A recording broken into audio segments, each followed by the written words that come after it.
good, all good. Cool. Nice to finally get you on here, dude. Nice to finally just jam it out. I know, man. I'm really excited. Okay, well, 1 second before we go. Let's see.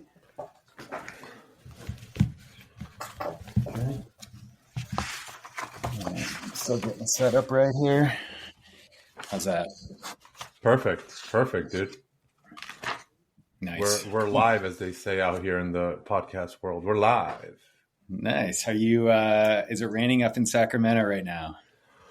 Not yet, but yet it was this morning. It was yesterday. It was kind of a crazy day. We had our trash can blew over overnight. There was just I woke up and it was just tree leaves and branches everywhere, and I was like, I was sleeping like a baby. I don't know what happened. So, how are you doing? We're doing great. We just got a flash flood warning down here in sunny San Diego. Shit. Yeah. That's always fun, right? Yeah. We're doing well though. Yeah. So. Yeah, dude. So I want to say just thanks for jumping on. I know you and I have been going back and forth on a few things for a while now. Different ideas, different communities. You've been, changing gears left and right with certain things, and I'm happy to finally get you on here, and so we could just kind of chat and just hear a little bit more about you and what you've been up to and what you're building, and kind of go from there. So thanks for coming on, man. Yeah, thank you for having me. Really appreciate it, and always happy and excited to chat with you, man. Yeah, I appreciate that. So tell me, I want to kind of start at the beginning. Tell me a little bit about your early days in the tech world and how you started, what got you in it, and then we can kind of go from there and talk about what you're working on now. And you're expecting also another baby and so many things going on. So I want to hear all about it, dude. Yeah, thanks, man. Yeah, lots of life changes happening. Yeah. We have a 3-year-old and we're expecting our son in about a week here. It could be any moment now. So very excited about that. My background, I think maybe my entrepreneurial background started when I was at UC Berkeley around 2007, 2008. I got really excited about trying to solve, a really big problem with a really simple solution. The problem was, global climate change and urban congestion and sort of all of these issues that come out of, us having a car-centric transportation model in the United States, and really thinking about, what is the simplest way to solve those big problems? And, the bicycle was really this obvious answer for me. And so, set out to solve that first in a really just non-technical way. And so I wrote a grant out to the university, received $10K to set up a bike share system on campus, and got a bunch of students involved in the process. We bought a bunch of bikes and we bought a bunch of bike locks, just regular off the shelf bike locks. And we're handing out keys and basically just signing people up, paper and pen, getting their name down on paper and handing them the key, and off they went. And, people really, really were into this idea. And this is early days, bike share. No one really knew what that word meant or what that was. The Paris system was sort of the first big system in the world to launch. And it was happening right around that time. And I saw this really cool idea in this, in the following semester, we're like, okay, this is cool, but one, we need to figure out how to operationalize this. We need a space to do that. And two, we need to automate the unlocking process. We have to move away from paper and pen and figure that out. I found it. What was really cool is this really this dirty space, this dirty stairwell on campus, right in the center of UC Berkeley, and it was this locked up space that no one had used, and it was just kind of gross. But I saw this this diamond in the rough behind it. And I don't know how the university handed me a key to unlock this space and get access to it. And funny story too, we started to clean the space out with, all the kids all the students from the course. And as we're washing the thing out, there's water leaking down into the library below the space. And luckily the water didn't hit any of the books and stuff. And it's just this crazy situation. But we were able to build this beautiful bike shop on campus in this stairwell. And actually today it's still very active and running, and they put a ton of money into it and turned it into a legitimate bike shop on campus, which is cool. But on the automation side, found like some off the shelf locking system, and that was actually used for real estate, and sort of just like hacked it together. And after college, I realized like, hey, there's a business behind this thing. And so I made an LLC and started to sell that technology to other folks. Some folks called Zagster in Boston. I moved to Boston to be with them and start that, that relationship in that company. And I was, kind of like did that again, just like in a very hacky way, like didn't have any money, was like sleeping in they're going through Techstars, and I was like in the building, sleeping in the building and stuff, like just trying to get by. At the end of that Techstars experience, they were like, hey, it's not going to work out for you to join the company, but we'll still buy the product. So I ended up selling them that product over the course of 8 years. Turned out to be a pretty lucrative move. At that very moment, though, I also found these two guys, Ryan Respecki and Nick Foley in New York City. They had this vision to build a fully integrated product from the ground up. And, they were building the bike and the electronics and the web and mobile communications. And this is really around the time when the iPhone was just up and coming. And so I moved on a whim. Like they said, hey, we don't have any money to pay you. I was like, look, we're going to figure this out. We're going to try to raise some capital. And they basically got me a train ticket into the city as my sort of payment. And while we had this great idea, the concept, it was just a concept. Like the bike was, there was like one prototype. The thing didn't turn on. We couldn't get it to unlock. It was like, and we're out there, pitching cities and trying to sell cities on it. And we're trying to sell investors on it. And like, we go into all these investor meetings, and, they would basically at the end of the meeting be like, yeah, cool idea. Like, we'll talk to you in 2 weeks. Right. Which meant like, get out of here, So we're like painfully going through this process, like trying to build the product, trying to sell it at the same time, like just all these kind of struggles to do that. And, it got to the point where I'm like, okay, I am so out of money. Like if we don't hit, like if something doesn't like click, then I have to do something else. And so we actually had this New York Tech Meetup event at NYU, and we go into the meeting, we go into the presentation, we present, and there's somebody in the crowd named David Rose. He's the founder of New York Angels, and he likes the idea, and he invites us over the following week. And I'm literally, as I'm saying, like on the last just straw, like it's just about to be over for me, and I'm about to make the move if something doesn't happen. And we go into the meeting, and in the meeting, just did not expect this at all. I expected the like, we'll talk to you in 2 weeks conversation to happen, and he slams his fist on the table and he's like, I love it, and I want to do it. And it was a small amount of money that he put into the company. It was like $50K, but it was enough for us we had our first 100 bikes on the water, about to clear customs. It paid for whatever that custom fee was. And he also introduced us to his network, and it opened up the door for us. And we were very quickly able to raise our first $1 million seed round, and we were sort of like off to the races. And then, it took about 6 years or so to like really perfect this product. And we really started to gain traction across the US and Canada and even into Europe. And we built this thing, and it was, blood, sweat, and tears for sure. And there was like ups and downs along the way, but we finally got to this place where we're like, this thing's working. It's going to happen. And funny enough, you're in Sacramento right now. We had this deal lined up, massive deal with the city of Sacramento. It was this sort of like, moment in the company's history where we won the deal. It's on the finish line, about to be signed. And like literally in that meeting where they're supposed to approve to like sign it, this other company, Lime Bike, comes out of left field. And Lime had a different procurement model. They, instead of like going to the city and writing an RFP and getting the city to fund the CapEx, they're like, we're just going to take these off the shelf bikes and drop them into your community. And they basically said to the city, why are you giving these guys millions of dollars? We'll give you a free bike share system.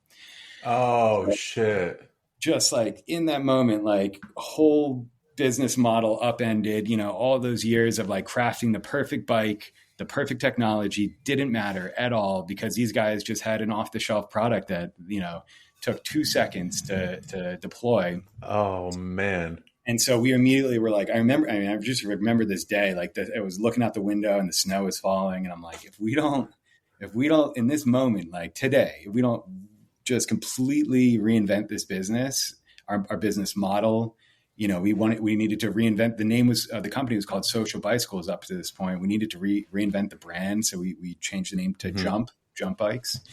And we had been working on the electrification of our bicycles over a 2-year period up into this point. And so there's like perfect sort of timing to this whole thing.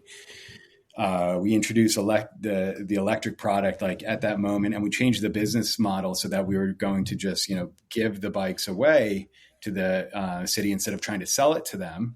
But the only way that model would work is if we could get like 5 or 6 rides a bike a day. And up until this point, we had only been able to get like 1 ride per bike per day for these regular bikes. And so it's kind of this bet like, hey man, if this electric thing works and people love it that much, then like this thing could really take off if we can hit these numbers. And so anyway, long story short, we have 100 bikes, 100 red bikes. And with this SFMTA, we're in San Francisco and we're about to like launch this product, and we deliver it and it's like magic, and like this whole idea around like product market fit, like it was the epitome of product market fit, because people were literally like jumping up and down, like so excited to ride these things, so excited to get on them. And it made, the sort of feedback is like, it makes you feel superhuman. And that feeling, and that's like what I think, product market fit really is. Like it was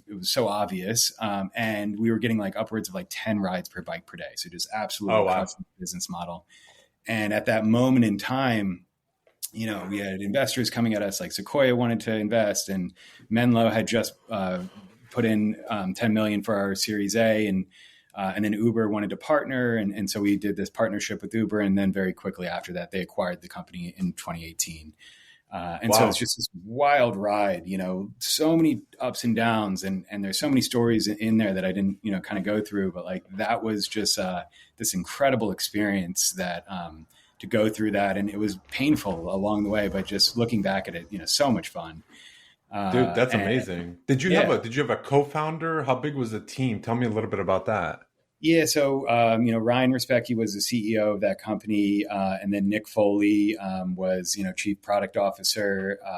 I was, VP of business development. And the other core team members were Avra Vanderzee was like our chief legal counsel, and she was like a COO as well. A few other folks in there that just really were incredible. Yeah. The core team was super strong, and just, some of my closest friends. When we were acquired, I think we're up at like 100 people total. That included like ops folks in each one of these cities. So fairly small at the end of the day. But, and like when we were acquired by Uber, it was like, a 50,000 person company. So like massive shift from like 100 person company to this giant organization. That's crazy. And how much when that whole process went through, like, did you guys still own a majority of it, or did a lot of it go to investors because you got so much money, invested into the company? Yeah. There was definitely, we had only up until that point, the Series A round was like our last round. And so there was still like, people I think did well. I think, it was tricky because that like 6-year period from that first million raised to that like 10 million A round, there was a lot of like, it was like seed plus, and it was investors kind of like, continuing to fund the dream. And so, I think the investors certainly made out well, but that was always the trickiest part of like a hardware startup, is trying to fund it, Yeah, I believe it. How did that trajectory of that journey, because that was obviously a very long period of time you invested, like what came after that, and how did that kind of change your, perspective on like business and what you did after that? Like what kind of evolved from that point? Because that's obviously, for somebody to start off with just an idea in college and try to do very small things with like 10 bikes, and then going over and getting crushed by Lime, and then all of a sudden kind of finding again, like you said, product market fit, and doing it in San Francisco. So all these events obviously were just, like you said, a roller coaster. You were running out of money. Like, what ended up happening kind of after that? What drove the next phase of that? Yeah, definitely. I mean, I think after, I spent like a year and a half at Uber as well, and I realized pretty quickly that the sort of like big company, big company culture and organization really wasn't for me. Like what I love to do, and I kind of figured this out in that process, was like, I love early stage companies. I love that, like, trying to figure out how to like bring something from like 0 to 1, like hacking it, figuring out that go-to-market strategy in those like early days were the most fun for me. And so post, Uber, I spent some time at a small transportation tech company called Swiftly, public transit tech company called Swiftly. I started a company with Nick Foley again, who again was a chief product officer at Jump, and he built a incredible 3D printing robot that prints these beautiful spaces, live and work spaces. And then most recently, prior to founding Ascend, I was at Replo, a landing page builder for Shopify. And when I met them, they had 5 customers. But what I look for in sort of all of those things, and especially with in the most recent journey with Replo, was they had these 5 customers, but just hopping on calls with them and listening to what they had to say, they were ecstatic about it. And, just to have that sort of excitement and to try to find that sort of like that glimmer of like product market fit is like what I was looking for. And we found that, and we were able to scale that company very, very quickly over the year that I was there. So, I think my learning was that's what these early stage companies was what I was really into. And that's the reason I founded Ascend Labs, was really to help out those early stage companies looking to bring their product to market and figure out their go-to-market strategy. I love that. I love that. You and I think every time we've talked, I think we both have that same passion. I know myself too. It's like the building process of taking an idea, getting it to, a 0.05 version, getting it to version 1, getting a version 2, like that building process and getting it off the ground, which is, in my opinion, is the hardest part, right? Because you're now just trying to find the individual customers, people that are willing to pay for the product, that are willing to support you. How do you shape that product to make it better, and all these other things? There's a lot that goes to that, and I can definitely vouch for even just my short period of time of jumping into the Slack channel at Replo and all of the stuff that you were doing, and how quickly the community grew and the product, and it expanded, and all of a sudden I started seeing it.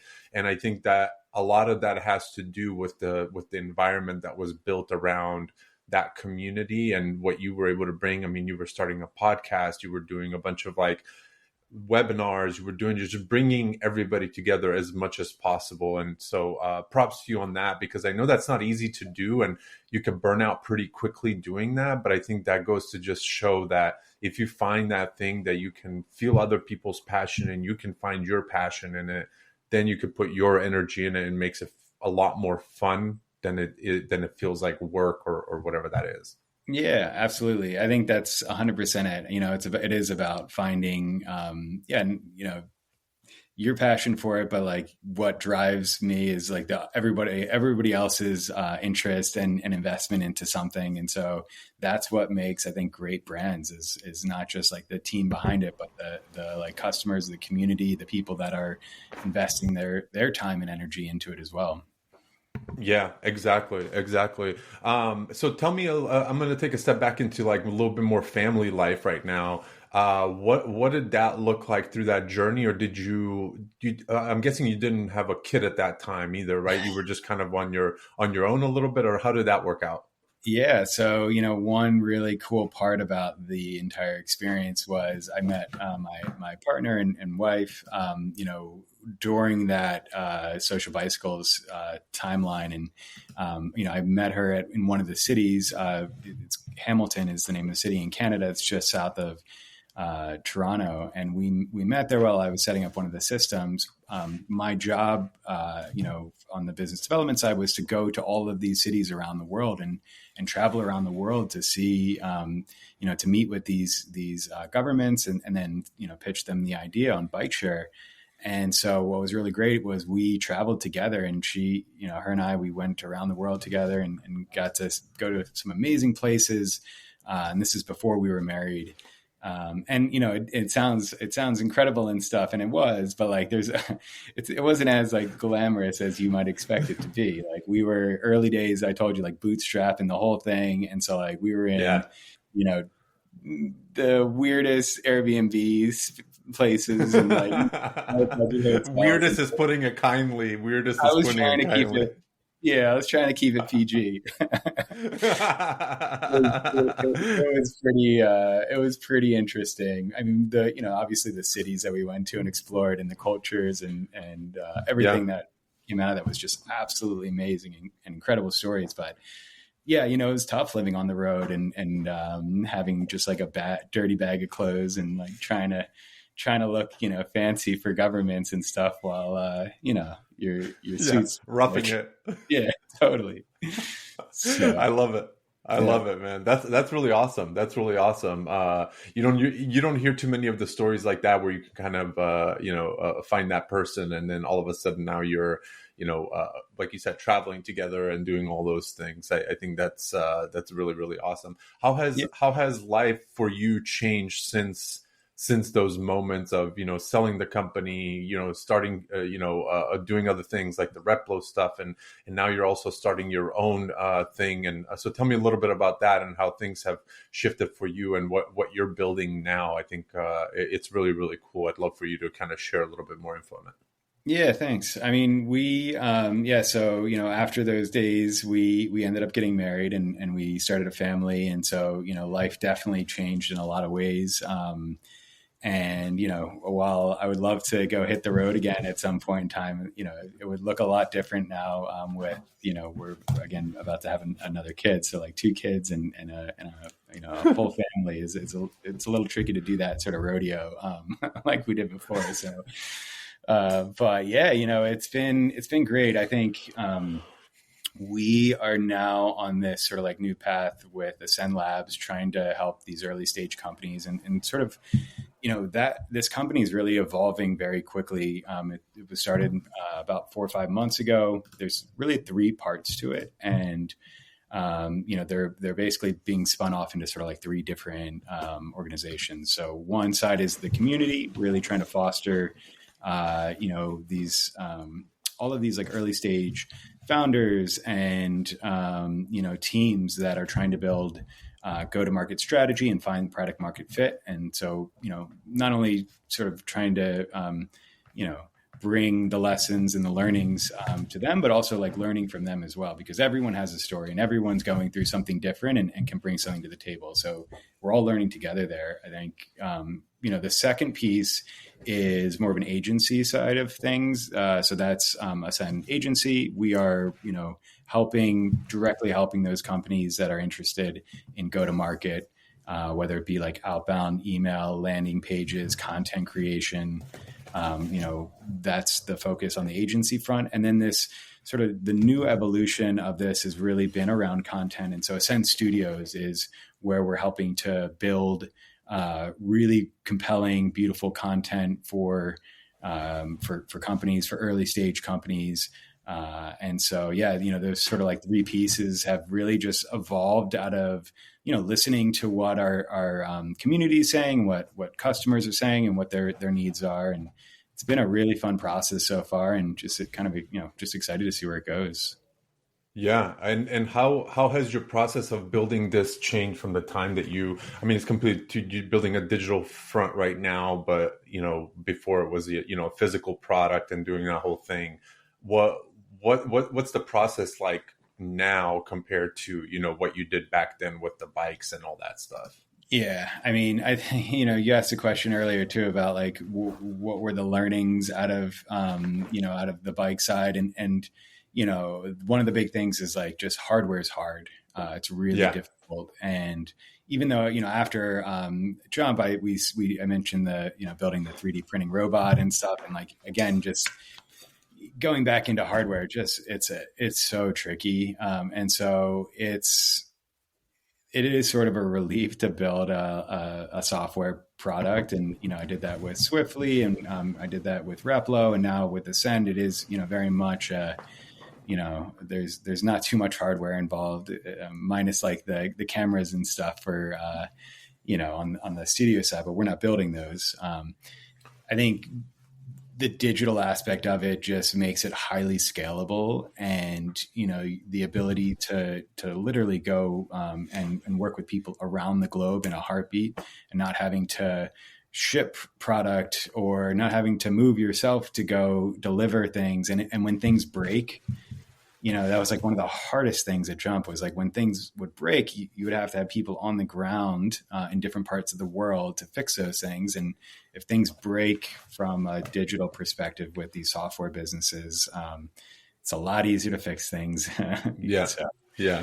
Absolutely. How are you right now? Because you have a couple different components there. Like, what's the marketing look like for you guys to get your name out there? Because I mean, the agency space in general is very saturated. There's an agency, I believe, for almost every use case and everything that's out there.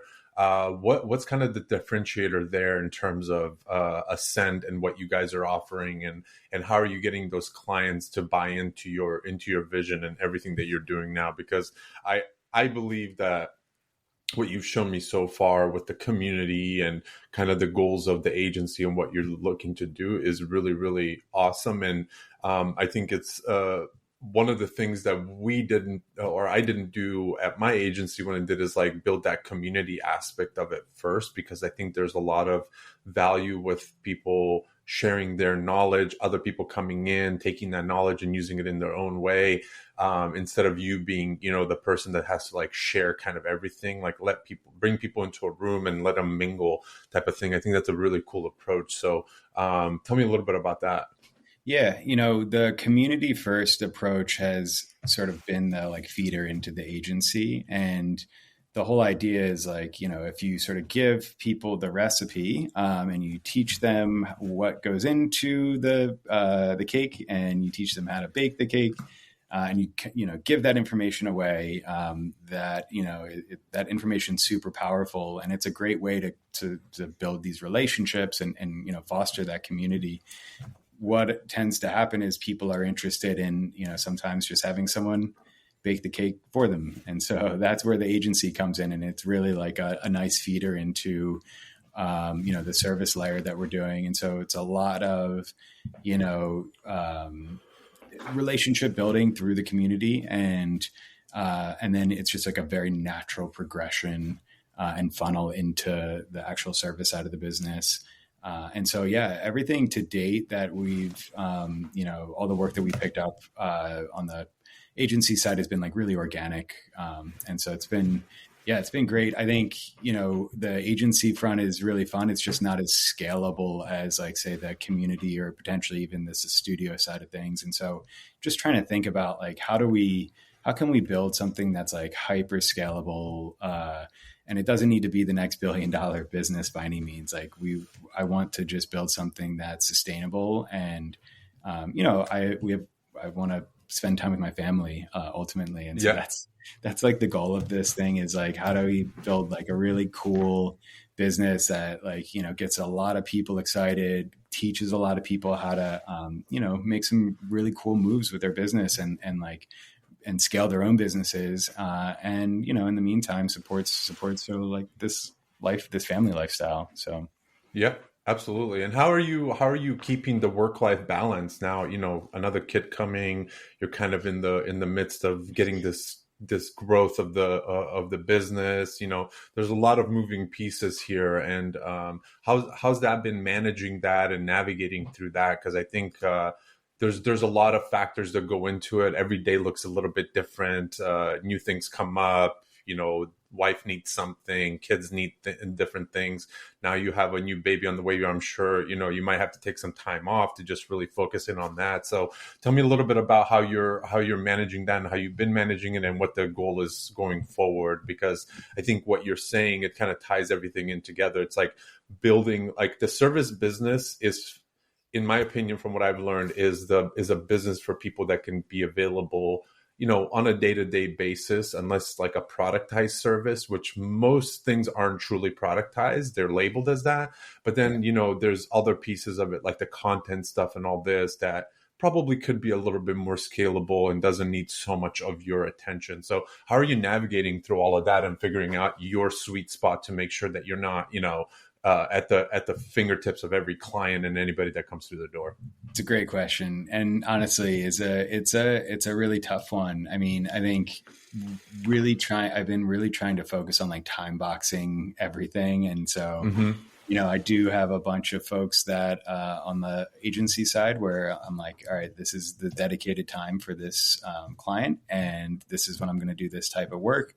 I think a big part of it is like trying to create process around, like as you mentioned, like the content side, or even with some of these agencies, like a lot of the tools that we're using are, automated tools. And so like, while the upfront setup is like pretty intensive, once you get through that phase, it's like these things can scale and they're automated. And so that's like a big part of it. I think one of the big challenges is like figuring out when to bring on additional help and support. And I've done some of that already, but I think that's like one of the things that I'm focused on right now, especially as we're going into this like new phase from like on the family perspective. I think it's important to be able to build something to a point where you're like, okay, I have a process down. We're going to like write it down. We're going to create SOPs around this thing. And then to find the right people is like the key.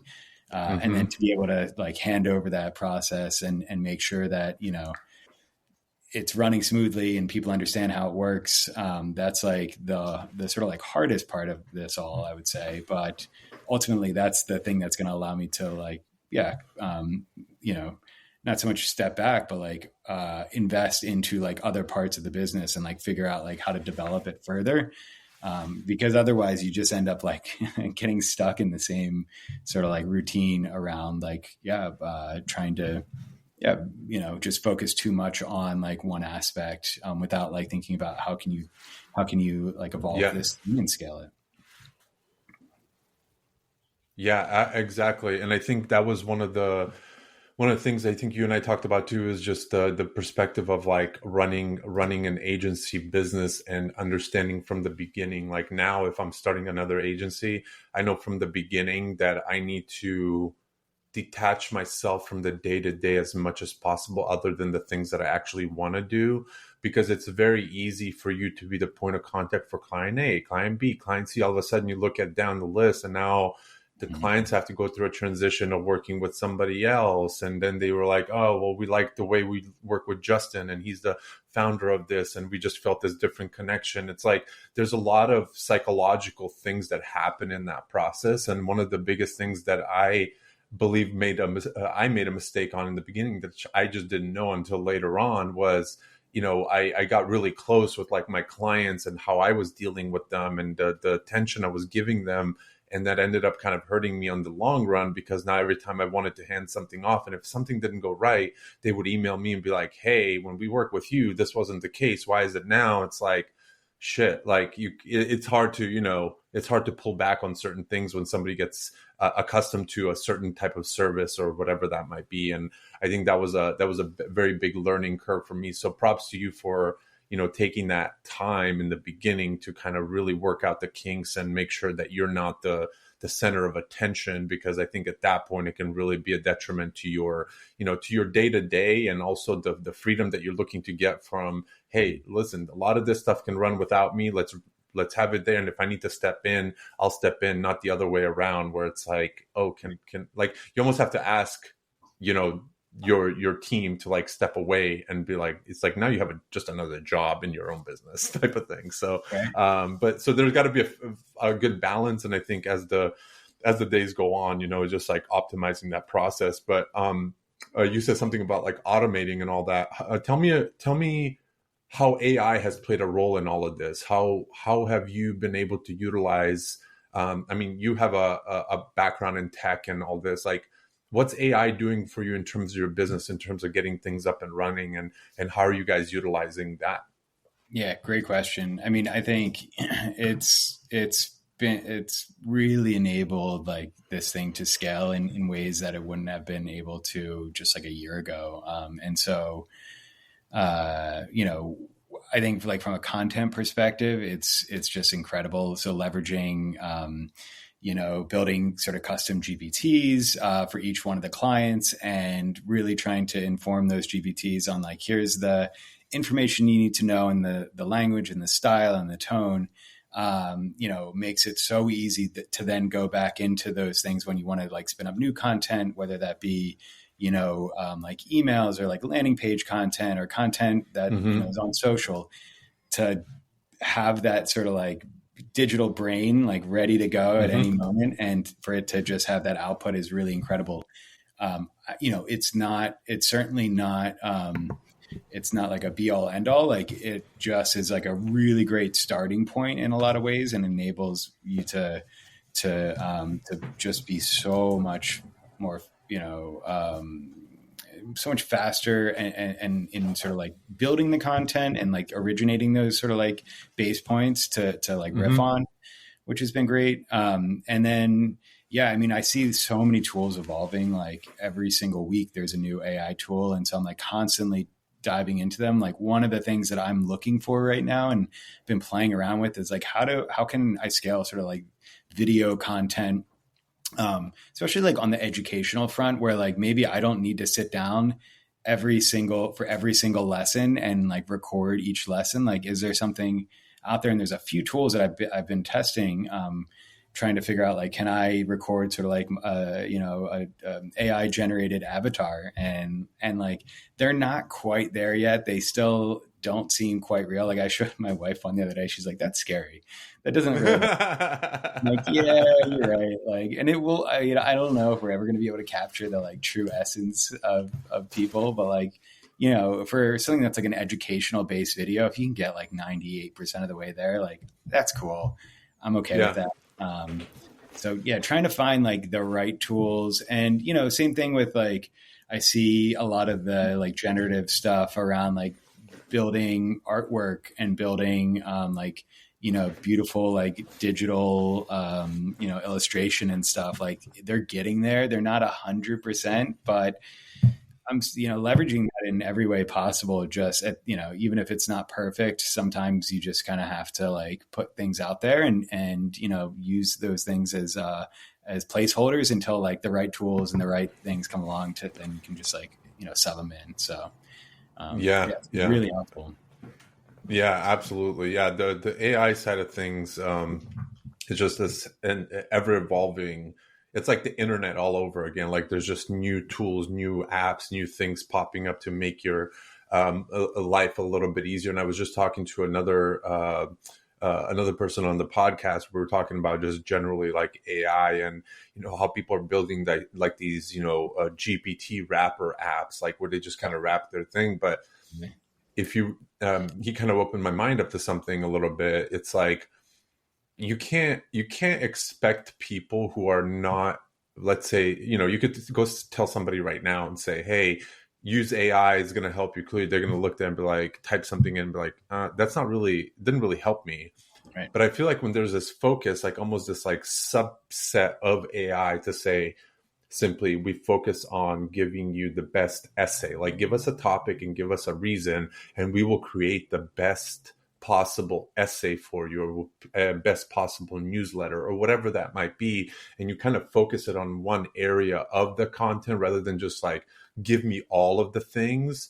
There's a lot of value to that, to allow people to kind of absorb that in small pieces rather than this like vague abstract thing where it's just like AI does everything for you when you do X, Y, and Z. And it's like, okay, most people are not going to understand that. It's like the same thing that happened when Bitcoin and these things came about. It's just like people can't wrap their head around, like, how is this doing it? What is it going to do for me? Why does it make my life easier? Why, like, you have to give people small bits of information and test cases and usage in that area in order to really like get them to solve their problems that they're having. And then they can say, oh, okay, this is now really helping me with what I need, whether it's a resume, whether it's this, whether it's that. So I think there's just a lot of stuff floating around, just like social media, where it's like, oh, somebody's making, $10,000-$15,000 a month just selling a GPT wrap. But it's like, there's a reason for that, because some people are not going to be able to just open up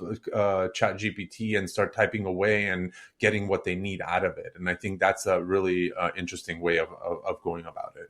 Absolutely. I mean, yeah. So one of the courses that we teach in Ascend is around how to build a custom GPT. And to your point, like, it's really tough to just go into like the sort of like base version of ChatGPT and say like, help me with this newsletter, because it doesn't really have enough context, and it's going to sort of give you this really like broad-based approach to like writing that newsletter. And so you need to fine tune these things. And in order to fine tune them, the best way that I found so far, and it's still not 100%, but like it does work really well. If you build a custom GPT, which isn't, it sounds like it's a big process, but it's a pretty straightforward thing to do. It's actually kind of fun, if I'm being very honest about it. Yeah. And it walks you through like the steps. Like it's really not that hard. And, it's about like, and I'll, I mentioned I do this for like different clients. I'm not, I don't build typically like one GPT for the client and try to get it to do like everything, like write their emails, write their landing pages, write their newsletter, right, et cetera. Like I'll build a chat GPT, custom GPT specifically for like company A's emails. And that will be the email assistant writing tool for that specific company, because it's like a very specific thing that we're going to do. Just like you wouldn't, it's tough to find like the unicorn, like generalist worker, or like, someone that you're going to hire. You want to find these people that like are specialized in a particular area. And like, if you think about it in that way, that's basically what you're doing. You're going to build something that's very hyper specific and focused on and then prompt it to do that thing. And even before you prompt it, you want to train it to do that thing by feeding it materials that you might have already written, or have to show how what the style and tone is, and what the language that you're using is. Absolutely. Take me a little bit through your kind of daily routine right now with like building these businesses. What does your kind of overall day look like? I mean, incorporating all of the family stuff I'm sure you have to do, and now you're growing a team, and remind me again, how big is your current team of like, whether it's contractors or employees and all that? Yeah, it's still like a pretty tight-knit group. It's like 5 people total. Cool. And so, yeah, that's like, folks that are helping with like some of the content production, on the sort of like email or like landing page side. So just like assistance from those folks. I think I mentioned like time boxing. And so like, it's typically, in the mornings, it's like focused on building the like Ascend side out and really like dialing that stuff out. And then, a good part of the day does come down to sort of like helping figure out the tasks at hand for all the different companies that we're working with right now on the agency side. And, we're also building this like studio side as well. I mean, all of these things are really sort of like in the process of being developed. And so really just trying to break those up each day into like time boxes, because otherwise you kind of like spend too much time on like one task and the day gets away from you pretty quickly. What's great is, just been working from home and obviously like the pandemic, I think a lot of people, their lives have changed just being able to stay at home and not having to like leave the house and go to the office. So just like carving out that space in the house and, building like this little like recording space, which has been awesome, and really trying to develop that. And just, finding that, I think it's like finding the time and the space to like get your head around these things, breaking down the tasks, and like, having that checklist up and just saying, today, here are the like here are the top 3 things that I absolutely have to like hit off my list. And if you do, then like, it does allow you to sort of like free your time up so that you have space to like go be creative and go do those, that ideation and think about like, how do you further develop this thing? That's kind of like what it looks like.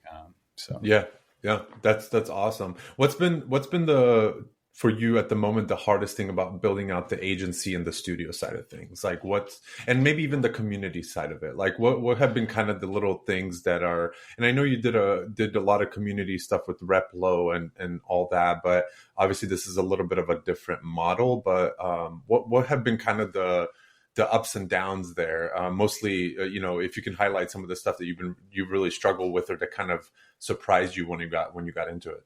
Yeah, I mean, a lot of it is, especially like with the studio thing, we're just kind of like hearing from folks like, oh, this is what we need. Like we're investing in content this year. We're investing in education this year. And so it's like, okay, there's a need there. Like, how do we shape a product or service offering around that?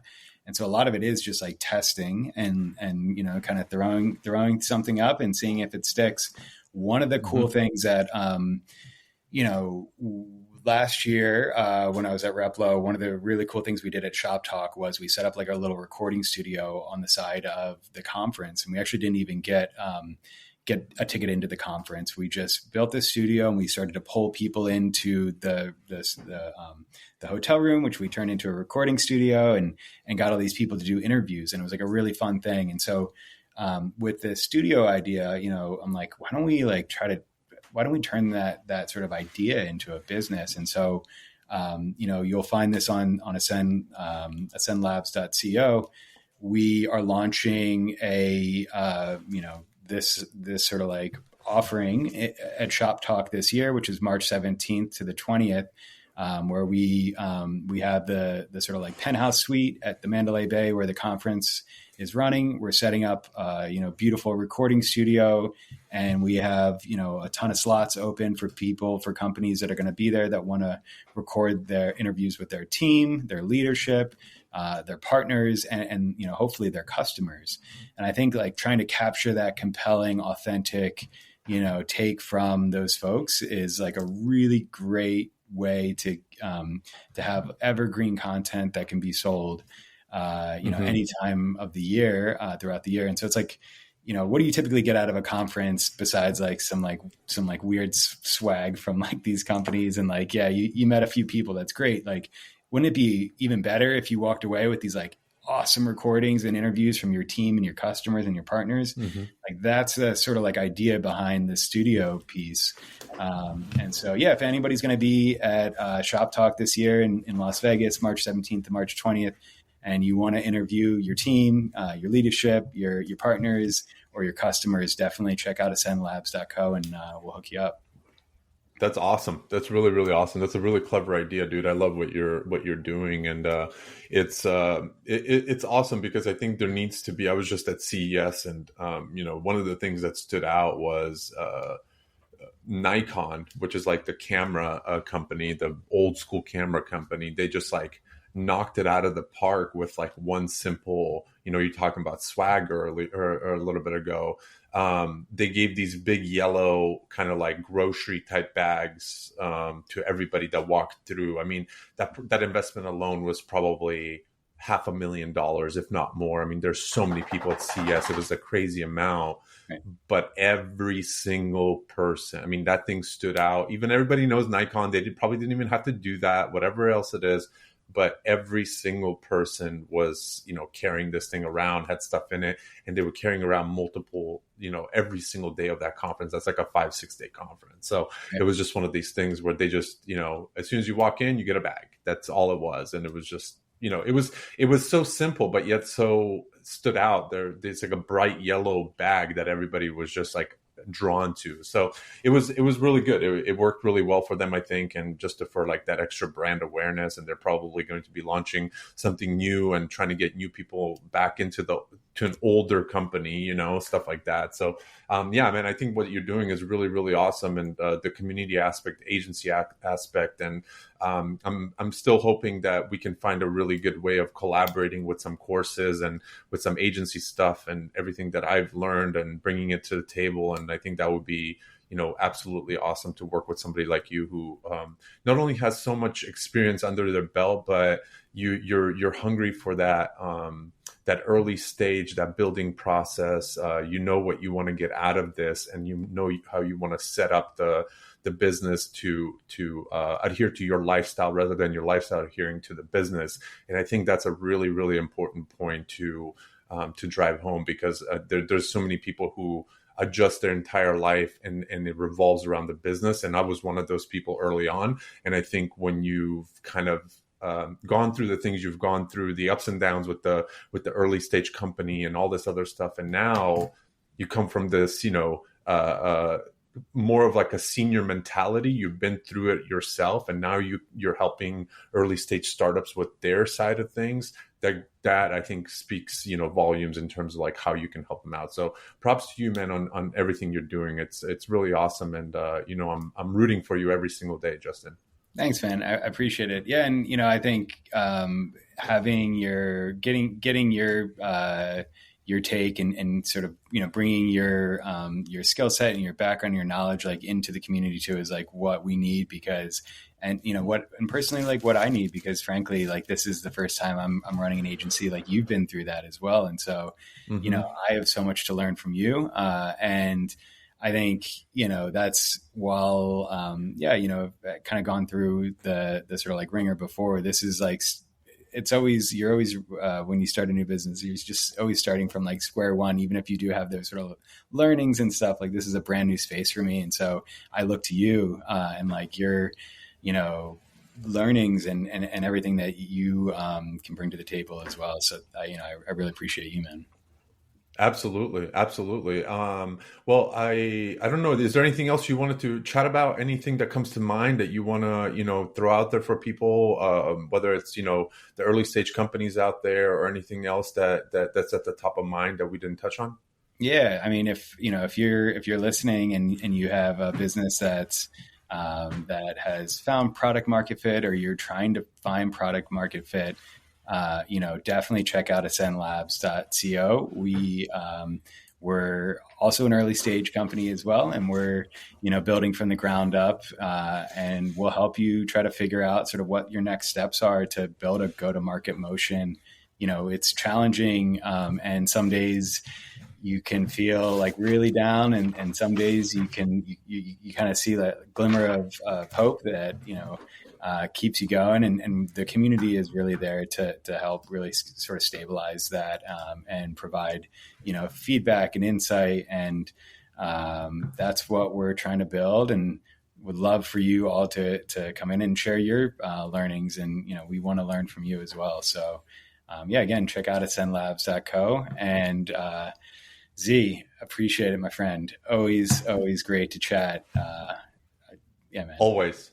Always, man. Thank you so much, brother. I really appreciate it. I appreciate you sharing all of your insights, your story, and everything. That's what this podcast is all about, is just to give people the floor to, hopefully one person will listen to this and they'll take something away, and or just connect a little bit more with you and find you and reach out to you, and whatever that ends up being, it ends up being. There's no stipulations here, but it's all about just sharing the story. And like I said, my goal is always with whatever it is, the podcast, the writing, the whatever else I'm putting out, the products, whatever else it is, it's always just to help one person and help make an impact in that area of things. And so if that happens, that's, goal accomplished type of thing. So 100%. I appreciate you, man. And thanks for being on, and look forward to chatting again, Justin. Absolutely. Thanks, Z. Cheers. Thanks, everyone. Take care.